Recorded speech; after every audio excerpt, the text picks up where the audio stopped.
তো আজ আমি এসেছি অনেক দূর প্রান্ত থেকে বেড়াতে বকখালি।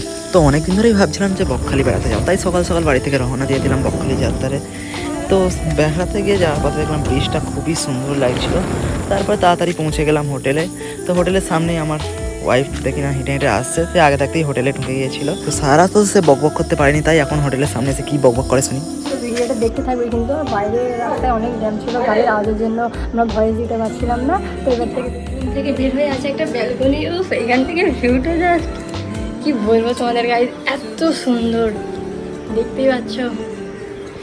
বড় বড় মাঠ আছে, সবুজ সবুজ গাছ, আর সুন্দর লাগছে। একটু হালকা পাতলা মেকআপ করবো, করে তারপরে আমরা যাবো স্নান করতে।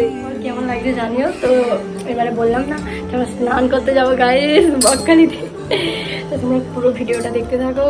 এই যে আমার হাজবেন্ড এখানে আছে, কেমন গাড়ি চালিয়ে কি হয়ে গেছে। বেচারাটা অনেকটা পর জার্নি করেছে, ক্লান্ত হয়ে গেছে, তাই গাছের মতো চালাতে খেলে এসেছিল। বললো এখন কি চলে আসো তুমি। আমি স্নান করতে যাবো গাইস, তারপরে চলো।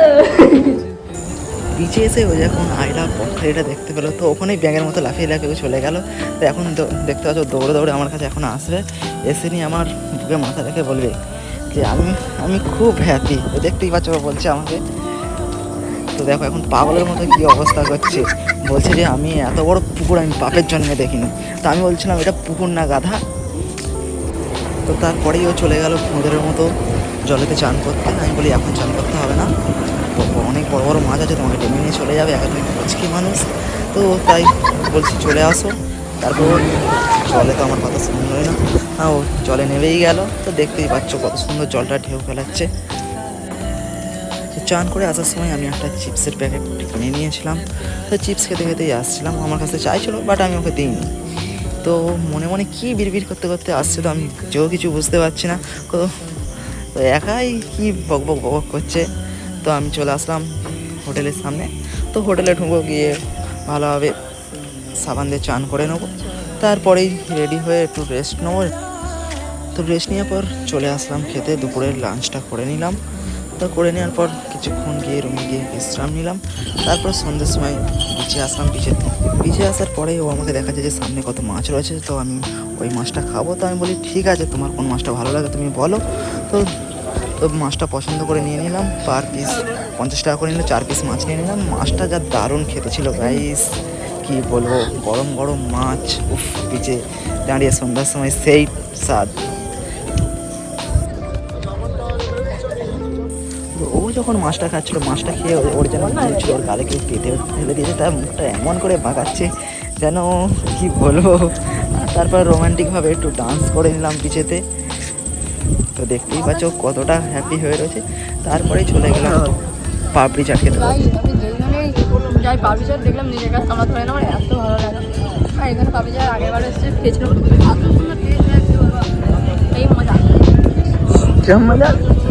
হ্যাঁ খাচ্ছ তো কেমন মনে করো করে খেয়ে যাচ্ছে। আসতে খা, আসতে খা, আসতে। দেখো আমাদের ঘোরাও গাইস, তোমরা যারা বকখালি আসবে এই বোর্ডে সুইট কর্ন একবার হলো ট্রাই করবে, অনেক মজা লাগে। অনেক ভিড় হয়ে যাবে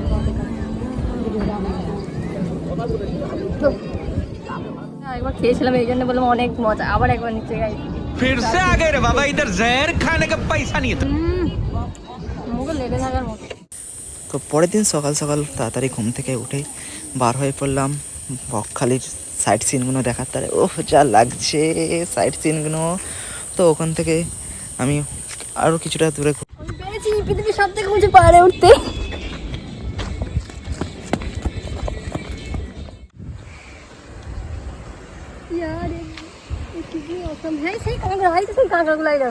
কাল যেখানে ওইখানে ছিল কাঁকড়া, এখানে দেখা যায়। তো আমি কাঁকড়াগুলোকে দৌড়ে ধরতে গেছিলাম, কিন্তু পারলাম না, জলে নেমে গেল সে। তারপরেই চলে এসেছিলাম ফেজারগঞ্জে দেখতে গিয়েছিলাম যে মাছ এসছে কি, মাছ কেনার তারে গিয়েছিলাম কিন্তু পেলাম না। তো বাড়ির তারে রওনা দিয়ে দিলাম বন্ধুরা, টাটা বাই বাই।